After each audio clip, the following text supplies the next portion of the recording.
people say you should just hit the leave quietly button.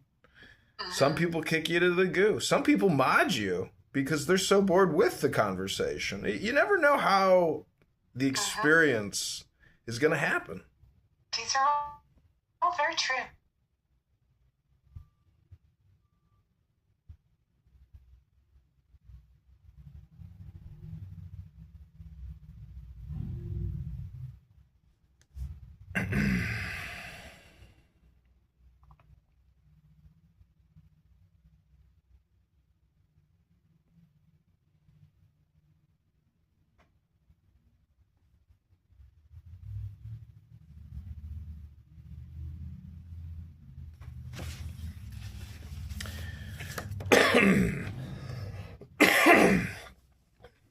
This is the fallacy inherent in hedonism, in any variant of ethical hedonism, personal or social, individual or collective.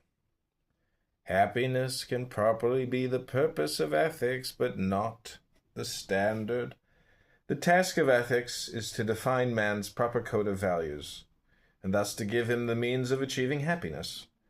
To declare, as the ethical hedonists do, that the proper value is whatever gives you pleasure, is to declare that the proper value is whatever you happen to value, which is an act of intellectual and philosophical abdication, an act which merely proclaims the futility of ethics and invites all men to play it deuces wild.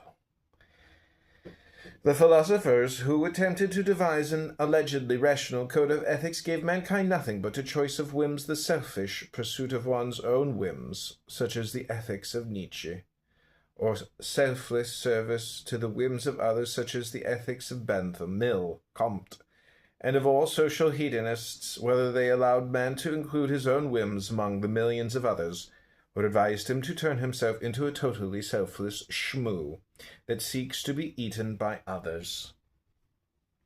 When a desire, regardless of its nature or cause, is taken as an ethical primary, and the gratification of any and all desires is taken as an ethical goal, such as the greatest happiness of the greatest number, men have no choice but to hate, fear, and fight one another, because their desires and their interests will necessarily clash.